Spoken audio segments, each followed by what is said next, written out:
Ahí está. Bien, vamos a ir a Primera de Pedro, capítulo 2, versículo 9.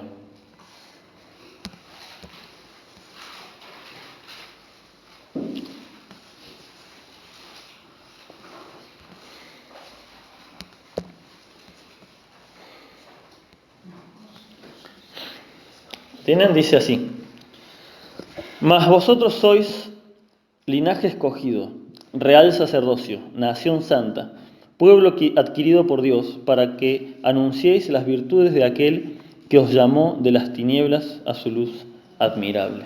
Amén, a la palabra de Dios. El título en la Reina Valera dice El pueblo de Dios, ¿no? Y, y ese es el título de esta enseñanza, el pueblo de Dios. Continuando con el tema principal, que es la iglesia de Cristo, ¿no? Ya vimos en principio que era la iglesia, que también somos el cuerpo de Cristo, y hoy vamos a ver a la iglesia como el pueblo de Dios, ¿no? ¿Qué significa que la iglesia es pueblo de Dios? Estuve dudando de usar este versículo como pasaje principal porque da una idea, si leerlo así aisladamente, da una idea incorrecta. Porque cuando uno lo lee así, si te digo que lo leas y trates de darle el énfasis que tiene, puedes pensar que es: ustedes son linaje escogido, real sacerdocio, nación santa, casi como que los está alabando, ¿no? Y no es tan así en realidad. Leerlo aisladamente, sin el contexto, da una idea equivocada. Puede que uno crea que te está diciendo: ojo, que vos sos el gran Maico.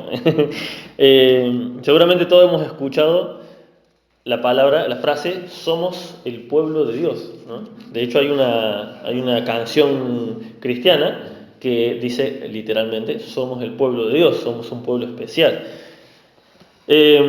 Y a muchos se nos ha quedado esto de que somos el pueblo de Dios como una frase cristiana muy bonita, pero si yo les pregunto, ¿qué significa que somos el pueblo de Dios? No digo que me contesten ahora, pero si te pones a pensarlo, no vamos mucho más allá, ¿no? Somos el pueblo, bueno, sí, somos hijos de Dios, somos parte del pueblo de Dios, no hay una enseñanza. ¿Qué significa exactamente? Cuando yo digo soy hijo de Dios, uno entiende, a ver, soy hijo del Dios Altísimo, tengo que vivir dignamente, tengo que buscar agradarle. Cuando digo tengo que ser santo porque Dios es santo, ¿no? Hay como una responsabilidad en decir soy hijo de Dios. Cuando lo que vimos la otra vez es que somos miembros del cuerpo de Cristo. ¿A qué conclusión llegamos?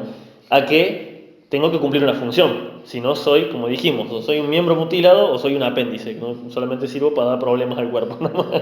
Entonces, si entendí que soy miembro del cuerpo de Cristo, tengo que cumplir una función, tengo que ayudar en algo tengo que estar haciendo por mis hermanos, por la congregación en particular, porque habíamos visto que la iglesia se refiere en general, obviamente, a todos los que crecieron en Cristo y se congregan, pero también se refiere a nosotros, porque no podemos nosotros afectar la vida de los hermanos que están en Japón. Así que obviamente cuando hablamos de la iglesia nos referimos a nosotros, somos miembros de este cuerpo en particular. Entonces ahí ves la responsabilidad, pero cuando decimos somos el pueblo de Dios, no parece como que hubiese una responsabilidad. O sea, es como decir soy argentino, soy de Boca. Como soy parte de esto, pero a la vez no soy nada, no hago nada para afectarlo. Suena, como les decía, si lo lees así como con ese ímpetu, suena como hasta algo de qué enorgullecerse. Ojo, suena hasta, ojo, que somos el pueblo de Dios, no te metas con los cristianos. Y no, realmente no es ese el énfasis que tiene la palabra de Dios al leer esto. Lo que pasa es que estudiando este tema, y es una cosa que usted no, siempre lo aclaro y lo vuelvo a repetir, ¿no? No crean que estas cosas que me toca dar a mí acá son cosas que yo ya las tenía todas sabidas. Cada vez que tengo que preparar un mensaje es como cuando tenés que dar una tesis para la universidad. Tengo que estudiar yo, aprenderlo bien para poder dárselos a usted. Y en el proceso voy desburrándome solo, ¿no? Preparo el mensaje y después lo tengo que releer otro día, lo tengo que releer todo de vuelta para ver si no me metí una burrada, y cada tanto tengo que tachar cositas como que me di cuenta que en algo me equivoqué. Entonces no es algo todo sabido, no vamos aprendiendo todos juntos. Lo que pasa es que al parecer los cristianos tenemos algún poco de errores de conceptos mal aprendidos respecto a qué significa ser el pueblo de Dios, ¿no? En parte, por un poquito, por culpa de esa canción, que está muy linda y es bíblica, ojo, no tiene nada de malo. Pero el énfasis que le da el cantante es: somos el pueblo de Dios, somos un pueblo especial. Entonces le da, ojo, que somos los grandes, ¿no? Y no va por ahí la cosa, el decir soy el pueblo de Dios. Vamos a ir a Éxodo, para que podamos entender por qué somos pueblo de Dios. Vamos a tener que ir, obviamente, a conocer el pueblo de Dios original, ¿no? ¿Cuál fue la idea del pueblo de Dios? Éxodo 19, justo el capítulo anterior al que empiecen los mandamientos del Señor, ¿no? Que empiezan en Éxodo 20. Éxodo 19, versículos 5 y 6, fíjense lo que dice. Justo ayer el hermano Guillermo daba este pasaje, terminando.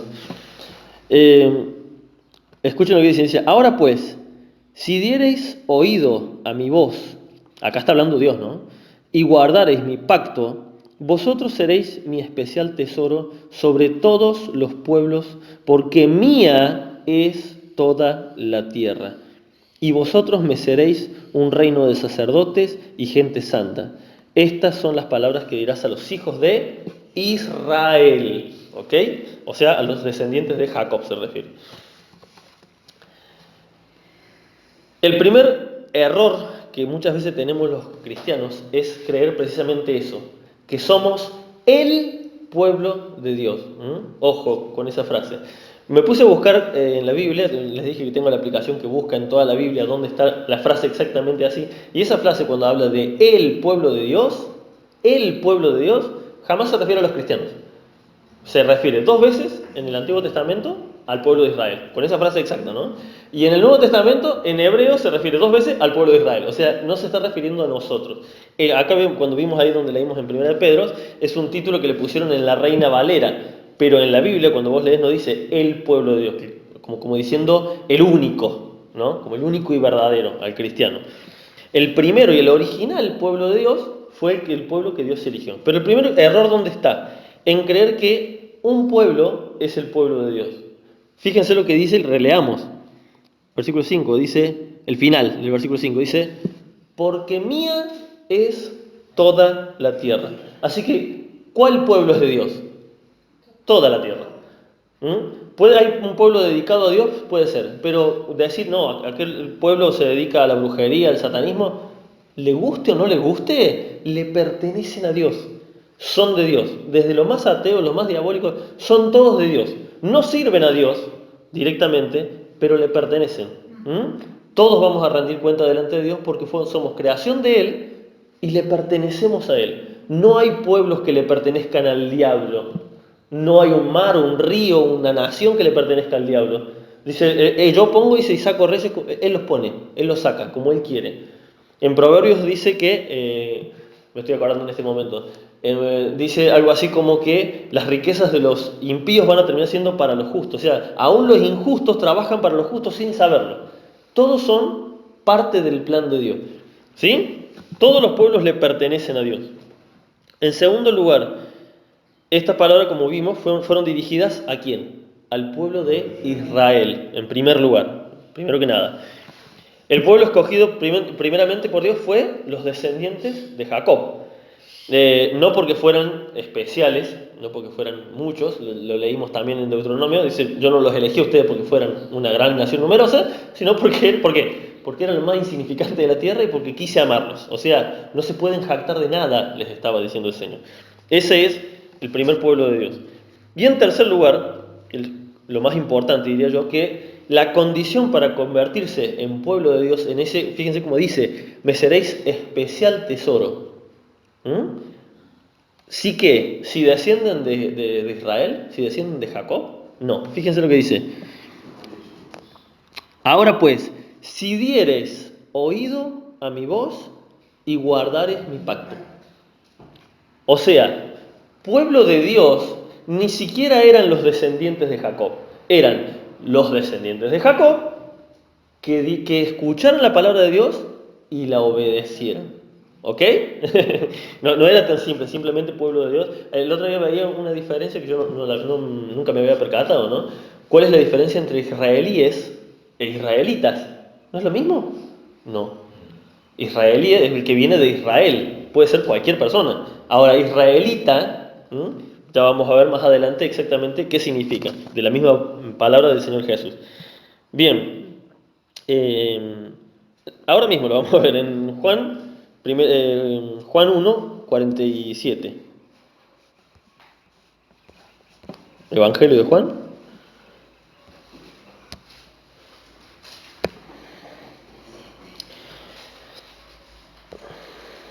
¿Lo tienen? Aquí es cuando el Señor se encuentra con Natanael, ¿no?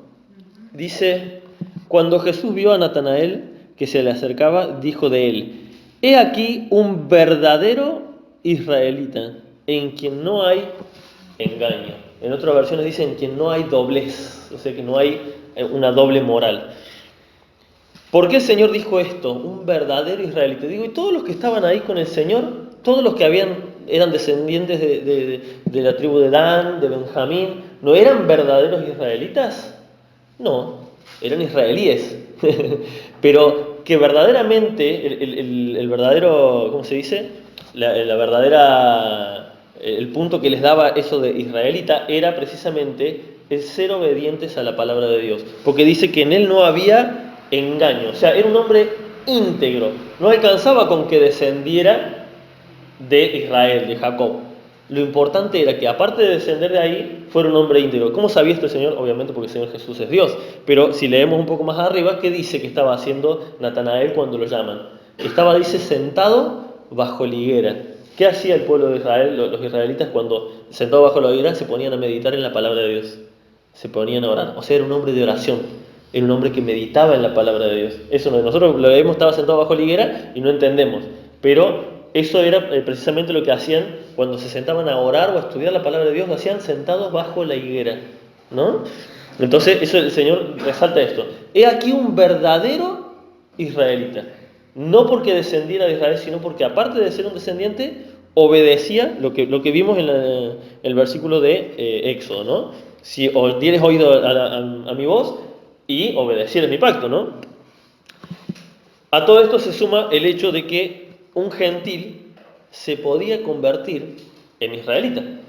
Una persona de fuera también se podía convertir, pero obviamente tenía que adherir a todas las leyes, tenía que circuncidarse, tenía que hacer todo lo que se metía a la nación de Israel y era considerado como parte del pueblo de Dios. O sea, ¿cómo se dice? La condición principal no era la descendencia, era más bien la obediencia. ¿Sí? Esa era la condición principal. Ahora quiero que vayamos a Romanos para que veamos un poquito más de esto.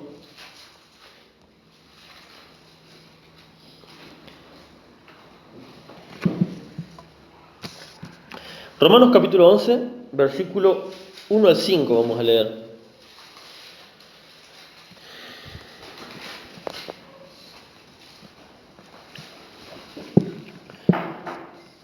Dice así, el título en el Reina Valera le pusieron El remanente de Israel, ¿no? Digo pues, ¿ha desechado Dios a su pueblo? Se está refiriendo a Israel, ¿no? En ninguna manera, porque también yo soy israelita, de la descendencia de Abraham, de la tribu de Benjamín. No ha desechado Dios a su pueblo, al cual desde antes conoció. ¿O no sabéis que dice de Elías la Escritura cómo invoca a Dios contra Israel diciendo, Señor, a tus profetas han dado muerte y tus altares han derribado y solo yo he quedado y procuran matarme? Pero, ¿qué le dice la divina respuesta? Me he reservado 7.000 hombres que no han doblado la rodilla delante de Baal. Así también aún en este tiempo ha quedado un remanente escogido por gracia, ¿no? Esta historia que cuenta el escritor de Romanos es precisamente lo que vemos de la historia de Elías, ¿no? Que Elías creía que quedaba él solo, ¿no? Que él creía que era el último profeta que había. No, tranquilo que me reservé unos cuantos todavía, nada más que vos no los conocés, pero están ahí, ¿no? Fieles todavía a mí. Aproximadamente, fíjate, ¿por qué aclara esto en Romanos? Porque dice, ¿ha desechado Dios a su pueblo? ¿Por qué dice eso? Bueno, porque después del tiempo de la iglesia primitiva, no se sabe aproximadamente si entre el año 100 y el año 200 aproximadamente, surgió, después de Cristo, ¿no? Surgió una teoría que hoy en día la han revivido, ¿no? Que es la teoría del reemplazo, se llama. Que dicen que la iglesia reemplazó al pueblo de Israel. Ahora ya Dios no quiere nada con el pueblo de Israel nunca más, y ahora somos solamente nosotros la iglesia. Esa es la teoría que salió. Entonces, obviamente una teoría antibíblica, porque acá vemos en Romano que dice, ¿ha desechado Dios a su pueblo? O sea, todo lo que les prometió no lo va a cumplir. No, en ninguna manera, ¿no? En ninguna manera. Este pasaje precisamente refuta esa teoría y vamos a ver más adelante en el Romanos 11:11. De ahí en adelante vamos a ir un poquito pausadito porque hay que ir leyendo y explicando paso a paso. Dice, versículo 11, Romanos 11:11. Digo pues, ¿ha tropezado los de Israel para que cayesen? ¿Han tropezado los de Israel para que cayesen? En otra versión dicen, ¿han caído definitivamente los de Israel? En ninguna manera, pero por su transgresión vino la salvación a los gentiles para provocarles a celo. Fíjense qué locura. ¿Quiénes son los gentiles? Nosotros, exactamente. ¿Para qué el Señor fue a nosotros a salvarnos, a los que no éramos pueblo de Israel? ¿Para qué fue a salvarnos? Para provocarlos a celos. Esto lo dice la palabra de Dios, esto no lo dice cualquiera. Para provocarles a celos, porque ya que el pueblo de Israel rechazó al Mesías, Dios se fue a buscar un pueblo para provocarlos a celos a los israelitas, para que vean que la salvación no solamente era para ellos.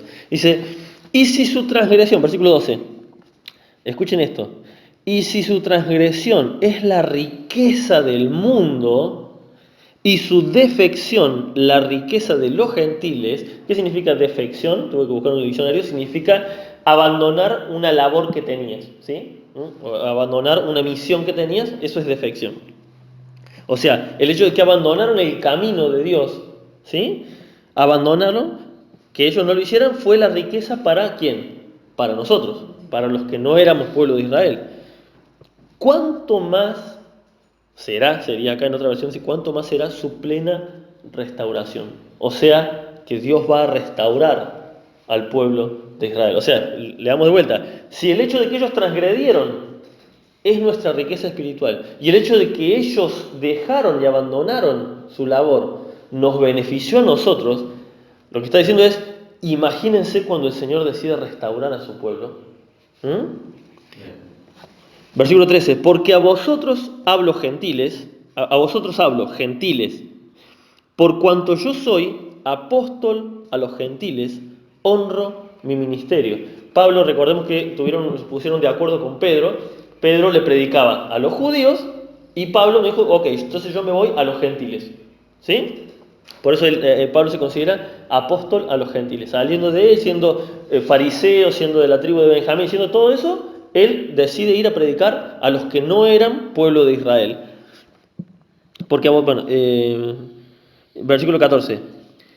Pero, fíjense lo que dice Pablo, pero si en alguna manera pueda provocar a celos a los de mi sangre, el mismo sentimiento que Dios, ¿no?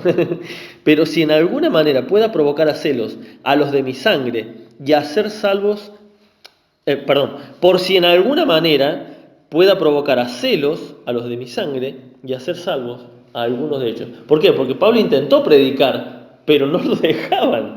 Lo apedreaban, le hacían de todo, y al final terminó yéndose a predicar fuera de Israel porque no lo dejaban en paz. Entonces, ya que usted, como no lo quisieron recibir a la palabra de Dios por medio de Pablo, no le gustaba, no sé qué, no les gustaba las formas, no sé qué es lo que no les gustaba, pero Pablo era mucho más atacado que los otros. Entonces se tuvo que ir, ¿no? ¿Para qué? Lo mismo que el Señor, para provocar celos a su pueblo, para que el pueblo de Israel de alguna manera crea, ¿no? Versículo 15. Porque si su exclusión es la reconciliación del mundo, de nuevo lo mismo, ¿qué será su admisión sino vida de entre los muertos? ¡Wow! Aquí, bueno, podríamos tirarnos muchas horas con este tema, pero es mucho más complejo, ¿no? Pero el Señor dijo, da una profecía que, el Señor Jesús, ¿no? Da una profecía de que él obviamente avisó. ¿Recuerdan cuando maldijo a la higuera? La higuera era un símbolo de las naciones de Israel. Cuando maldijo a la higuera, el Señor estaba profetizando que Israel iba a morir como nación. Pero luego en una parte dice, cuando vean que la higuera reverdece, significa que el verano se acerca. ¿Qué significa eso? La higuera es un símbolo de Israel. Cuando Israel vuelva a renacer, reverdecer como nación, se acerca el verano, dice. Y para los israelitas, el verano era un símbolo de el Mesías. ¿Qué pasó hace unos 73, 74 años? Reverdeció la higuera. Volvió a nacer Israel como nación. Una cosa de locos, porque nunca en la historia de la humanidad un pueblo dispersado durante tantos años se pudo volver a juntar y tienen su cultura íntegra, tienen su idioma íntegro, tienen todas las palabras de Dios, tienen una cosa de locos, una cosa que realmente es un milagro de Dios. 2000 años dispersados por el mundo y de golpe se vuelven a juntar en una nación y hasta tienen, es más, hasta tienen toda la ascendencia hacia de quién vienen. Algunos hasta pueden comprobar que son de la tribu de Dan, de la tribu de Israel, una cosa de locos realmente, cómo conservaron su cultura y no se terminaron mezclando con las otras, ¿no? Entonces, Señor, lo que está diciendo, lo que dice Pablo dice, su exclusión es porque si su exclusión es la reconciliación del mundo, cuando cae Israel, ¿qué pasa? Dios va a buscar a todo el resto del mundo. ¿Qué será su admisión sino vida de entre los muertos? ¿A qué se refiere esto? A la resurrección. A la resurrección de los muertos, los que van, cuando venga el Señor a buscar, los que estemos vivos y todos los que estén muertos, dice, van a resucitar juntamente con nosotros para ir con Él, ¿no? ¿Eso cuándo va a pasar? Obviamente, cuando en la venida del Señor. Y ahí es cuando empieza ¿cómo se llama? El trabajo más duro que el Señor va a tener que hacer con el pueblo de Israel durante la tribulación. Bien, pero lo importante es eso, ¿no? Si el hecho de que los excluyó para salvarnos a nosotros, imagínense lo que va a hacer de nosotros cuando Él venga a tratar con su pueblo, va a ser vida de entre los muertos. Vamos a resucitar de entre los muertos. Versículo 16. Si las primicias son santas, fíjense esta palabra, las primicias se refiere a los primeros, ¿no? Son santas, también lo es el resto, también lo es la masa restante. Y si la raíz es santa, también son las ramas. Pues si algunas ramas, acá vamos a entender, fíjense, esto como un lenguaje simbólico, pero vamos entendiéndolo parte por parte. Dice, pues si algunas ramas fueron desgajadas, ¿sí? Y tú siendo olivo silvestre, o sea, gentil, has sido injertado en lugar de ellas y has sido hecho participante de la raíz y la rica savia del olivo. No te jactes contra las ramas. Y si te jactas, sabe que no sustenta tú a la raíz, sino la raíz a ti. Complicadito, ¿no? Pero se entiende. ¿El Señor qué hizo con el pueblo de Israel? Precisamente, tuvo que arrancar las ramas para injertar a un nuevo pueblo. Entonces cuando nosotros decimos, somos el pueblo de Dios, ojo, ¿sabes qué sos? ¿Qué somos vos y yo? Somos una rama injertada. Ojo, somos una rama injertada. No te jactes, lo acabamos de leer, no te jactes contra las ramas. Ah, Dios desechó a su pueblo y ahora, ojo, Dios no desechó a su pueblo. Vos sos una simple rama injertada. Eso es lo que dice acá. Ahora somos somos pueblo adoptivo. Por lo tanto, Dios buscó un pueblo y no desechó al anterior, sino que arrancando a unos nos metió a nosotros ahí mismo. Ahora somos parte del pueblo de Dios. Ojo, somos parte del pueblo de Dios. Y es muy loco que al día de hoy haya gente que crea que Dios directamente con Jesús desechó el pueblo de Israel, porque ¿saben una cosa? ¿Cuál vimos que era el modelo de iglesia perfecta? ¿Cuál era la iglesia perfecta? La iglesia primitiva, ¿no? O sea, no perfecta, pero lo más perfecta posible. El ejemplo que tenemos en la Biblia, la iglesia primitiva. ¿Qué era la iglesia primitiva? Eran todos judíos. Eran todos judíos, estaban en Jerusalén. Eran todos judíos. Es más, hermanos, vamos a ir a Hechos capítulo 11 rápidamente. ¿Saben una cosa? Cuando nace la iglesia, cuando viene el Espíritu Santo sobre ellos y nace la iglesia de Cristo ahí en ese momento, ellos ni siquiera sabían que la salvación también era para los gentiles. Durante un largo tiempo ni siquiera sabían, no estaban ni enterados. Ellos pensaron que el Evangelio era para ellos nada más. Hechos capítulo 11 también, sí. Versículo 17 y 18. Dice, bueno, cuando van y le terminan predicando por orden del Señor a gente que no eran del pueblo de Israel, esa gente también recibe el Espíritu Santo, ¿no? Y bueno, una manifestación que había en ese momento era el hablar en lengua. Entonces, al ver esto, se desconcertaron y se juntaron y dijeron, che, pero ¿qué onda? ¿Qué pasa con esto? ¿Cómo que los gentiles también? Entonces se juntaron, hablaron, estos hermanos les cuentan todo lo que pasó y llegan a esta conclusión. Fíjense, Hechos 11, 17 dice, si Dios, pues, les concedió también el mismo don que a nosotros, ¿ven que ellos no tenían ni idea de que también era para los gentiles la salvación? Les concedió también el mismo don que a nosotros, que hemos creído en el Señor Jesucristo. ¿Quién era yo que pudiese estorbar a Dios? Y dice el versículo 18, entonces, oídas estas cosas, callaron y glorificaron a Dios, diciendo, de manera que también a los gentiles ha dado Dios arrepentimiento para vida. Fue una revelación impresionante para ellos. Ellos no tenían idea. Por eso les digo, ese que estaba ahí, esa iglesia juntada ahí, era el pueblo de Dios. Ese era el pueblo de Dios. Y en ese momento así como muchos rechazaron al Evangelio, los que quedaban en la planta original fueron el verdadero pueblo de Dios, los verdaderos israelitas. Y Dios, ¿qué hizo? Al arrancar esas ramas de los que no quisieron creer, trae ese olivo silvestre, o sea, gente de cualquier lado, y lo injerta. ¿Qué diferencia hay entre el olivo silvestre y el olivo cuidado, ¿no? El olivo que se usa para sacar el alimento, que obviamente uno está bien regado, está bien cuidado y su fruto es agradable, pero por lo general las plantas, cuando agarran una mandarina que está colgada en cualquier árbol, seguramente lo más probable es que sea amarga, horrible, muy difícil encontrar una mandarina dulce que una mandarina silvestre dulce, porque no está cuidada. Le crece la mandarina, pero al no tener su agua a su tiempo, no estar bien cuidada, el olivo silvestre es lo mismo. El pueblo de Israel nos sacó a nosotros del mundo, gente descuidada, gente abandonada, lo como sea, espiritualmente hablando, y nos trae y nos injerta. Entonces dice, ahora somos beneficiados con la rica savia del árbol original. ¿Cuál es el árbol original? El verdadero pueblo de Dios, o sea, los creyentes en Dios, que habían quedado de Israel, el remanente. Ahora somos una parte adoptiva del pueblo de Dios. ¿Cómo? Por medio de la fe, porque creímos en Dios.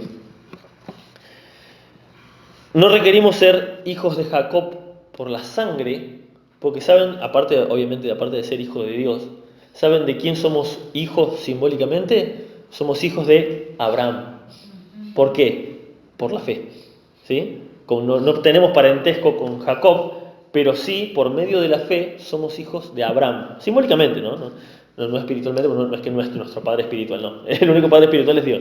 Pero en Abraham, en la fe, fíjense, en Génesis capítulo 12 y 13, el Señor le dice esto a Abraham: bendeciré a los que te bendigan, y al que te maldiga, maldeciré. Y fíjense esta frase: y en ti serán benditas todas las familias de la tierra. No dice de Israel, todas las familias de la tierra. O sea, por medio de la fe, de creer en Jesucristo, de haber aceptado ese sacrificio de Jesús, Dios nos saca del mundo y nos injerta en su pueblo. Entonces, vemos de vuelta, ¿no? No somos el pueblo de Dios, es una forma de que el Señor tiene de que nos veamos a nosotros mismos de forma humilde y dejamos de creernos la gran cosa, ¿no? Sos una rama del campo que Dios la agarró y la injertó al verdadero pueblo de Dios, para que disfrutes de los mismos que ellos. Continuamos ahí en Romanos. Leímos hasta el 18. Ahí, seguimos un poquito más. Dice, 18 dice, no te jactes contra las ramas, y si te jactas, sabe que no sustentas tú a la raíz, sino la raíz a ti. Pues las ramas, dirás, fueron desgajadas para que yo fuese injertado. Esta es precisamente la excusa que ponen muchos. El Señor desechó a su pueblo para ponerme a mí. Bien, dice, por su incredulidad fueron desgajadas, pero tú por la fe estás en pie. No te ensoberbezcas, sino teme. Ojo con jactarte, ojo con decir, que el Dios del pueblo de Israel, que son todos. Ojo, ojo, no te ensoberbezcas. Porque si Dios no perdonó a las ramas naturales, a ti tampoco te perdonará. ¿Mm? Mira pues la bondad y la severidad de Dios. La severidad ciertamente para los que cayeron, pero la bondad para contigo, si permaneces en esa bondad. Pues de otra manera, tú también serás cortado. ¿Cuál es la clave? Permanecer en la bondad de Dios, permanecer en la palabra de Dios, permanecer, amén, en esa comunión con Dios. Ojo, dice, me encantó esta frase que dice, no te jactes sino teme. Ojo, teme, tenés que estar consciente de quién sos. Versículo 23, ya terminamos. Dice, y aún ellos, si no permanecieran en incredulidad, está hablando del pueblo de Israel natural, ¿no? Aún ellos, si no permanecieran en incredulidad, serán injertados, pues poderoso es Dios para volverlos a injertar. O sea, cualquier judío que cree en Dios tiene el mismo derecho que vos que sos una rama silvestre. Dios lo puede volver a injertar. Y esto también nos habla de los hermanos que han participado de la iglesia y se han ido. Ojo con, no, que vinieron y se fueron y que al final despreciaron. Ojo, poderoso es Dios para volver a injertarlos cuando Él quiera. Cuando Él quiera. Versículo 24 terminamos, dice, porque si tú fuiste cortados del que por naturaleza es silvestre, es olivo silvestre, y contra naturaleza fuiste injertado en el buen olivo, ¿cuánto más estos que son las ramas naturales serán injertados en su propio olivo? Amén. Esta es una advertencia bastante fuerte, bastante clara para los cristianos, ¿no? De ojo, no te jactes por ser un hijo de Dios, no te jactes por decir, ahora yo soy el pueblo de Dios. Mucho ojo. Fíjense que hay algo muy interesante que, ¿por qué usa en este caso el olivo? El Señor usa varias veces distintos árboles para representar y obviamente cada uno representa una cosa distinta, ¿no? Cuando el Señor Jesús dijo, yo soy la vid verdadera, yo soy la vid y ustedes son los pámpanos, ¿sí? Ahí le hablaba a quién, a sus discípulos. También en otro momento se refiere a la higuera, otro árbol. ¿De quién habla cuando habla de la higuera? Habla de la nación israelita, israelí sería. No se refiere a los creyentes, se refiere a Israel como nación cuando habla de la higuera. Pero acá usa el olivo. ¿Por qué el olivo? Porque el olivo era, al llegar obviamente a todo el mundo, ya no se hablaba de la higuera, se hablaba del olivo, porque el olivo era un árbol que internacionalmente en aquel momento, sea en griego, romano, el que sea, babilónico, todos entendían que el olivo era símbolo de paz. El olivo, la ramita de olivo es un símbolo de la paz, ¿no? Entonces, ¿qué significa? Precisamente que ahora somos injertados en esa paz con Dios. ¿Se entiende? Eso es lo que significa el olivo. Pues siempre digo, no hay que despreciar ninguna palabra, ningún símbolo, porque todo tiene un significado. Obviamente nosotros lo leemos así, no entendemos mucho, pero cuando vas al original, te le preguntas ¿cómo se llama? A los eruditos, lo lees en los otros libros, te das cuenta de que hay mucho más simbolismo de lo que vos crees, ¿sí? Así que esta es una advertencia muy clara.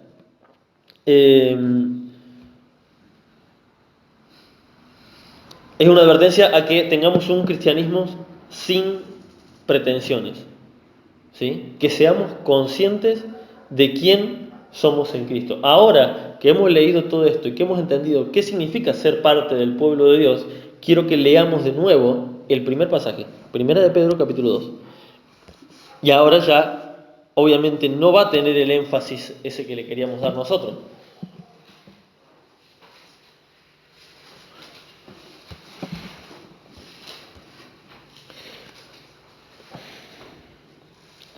Fíjense lo que dice 1 Pedro capítulo 2, versículo 1. Esto es lo que dice antes de lo que leímos al principio. Dice, desechando pues toda malicia, todo engaño, hipocresía, envidia y todas detracciones. Ese pasaje, ¿por qué se les estaba diciendo esto a la iglesia, Pedro? Porque había esto dentro de la iglesia.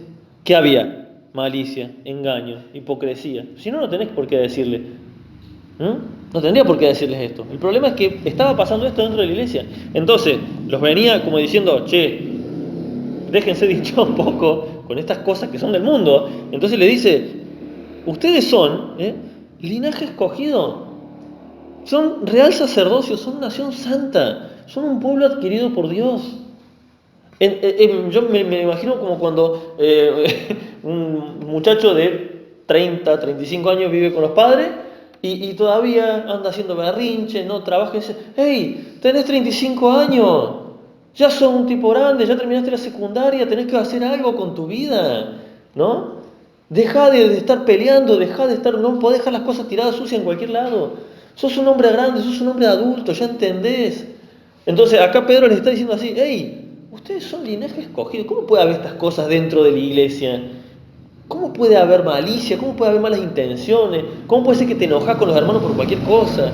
Ustedes son, dice, linaje escogido, real sacerdocio, dice, son una nación santa, adquirida por Dios, para que anuncien las virtudes de aquel que los llamó de las tinieblas a su luz. O sea, estabas en la oscuridad, como contaba el hermano, en un mundo gris, y ahora estás en la luz admirable de Dios. No podés seguir con esto mismo. ¿Ven cómo cambia? ¿Ven cómo cambia de que leerlo simplemente yo soy linaje escogido? Real? No, pará. Lo que está diciendo es, sos un adulto, comportate como tal. Sos un cristiano, comportate como tal. Sos una rama injertada. No te jactes contra los otros hermanos, ni los judíos, ni los de la misma iglesia, de la misma congregación. No te jactes contra nadie, ni los que pasaron, ni los que se fueron enojados. Ojo, si no dice, teme. Porque así como Dios sacó a las otras ramas, si vos permaneces en desobediencia, en todas estas cosas, en malicia, en engaño, en hipocresía, si vos permaneces en esto, Dios te va a arrancar a vos también de la rama, del árbol, del olivo. ¿Amén? ¿Se entendió? Caminemos con humildad y pensemos en nosotros mismos. ¿Saben como quién? Siempre cuando los cristianos nos dicen, bueno, ¿con qué personaje bíblico te identificas? ¿O qué personaje bíblico te gustaría ser? Eso se lo voy a preguntar para que me respondan. Alguien que me quiera responder. ¿Qué personaje bíblico te gustaría ser? ¿O con cuál te identificas? ¿Alguien se anima? Menos con Esteban, para que no me mate. ¿Menos con Esteban? Bueno, yo conocí a mucha gente que se identifica con David. Obviamente quisiera, el rey David, el rey Salomón. Moisés, Abraham por la fe. Pablo, claro. Eso es nuestro... Noé. Bueno, siempre buscamos esos que dejaron un mensaje wow. ¿Saben con quién nos tenemos que identificar? ¿Saben quiénes somos los cristianos? Somos Mefiboset. ¿Se acuerdan quién es Mefiboset? Mefiboset era el hijo de Jonatán, que por costumbre del tiempo antiguo, cuando venía un nuevo rey, mataba a todos los descendientes del rey anterior, era nieto de Saúl. ¿Y qué hizo David? Encima de todo, era un tullido, o sea, era una persona que tenía una pierna mal, o sea, un despreciado de la sociedad, que escapaba y vivía escondido por miedo a que lo maten. Y cuando David lo encuentra, lo manda a buscar y dice, lo trae delante de él, hace misericordia con él y encima lo sienta a su mesa durante todos los días de su reinado a comer en la misma mesa que el rey. Por eso digo, tenemos que mirarnos con un poquito más de humildad. Somos Mefiboset, somos un despreciado, un tullido que Dios nos injertó en el reino de Dios. ¿Amén? El Señor les bendiga grandemente, hermanos. Amén.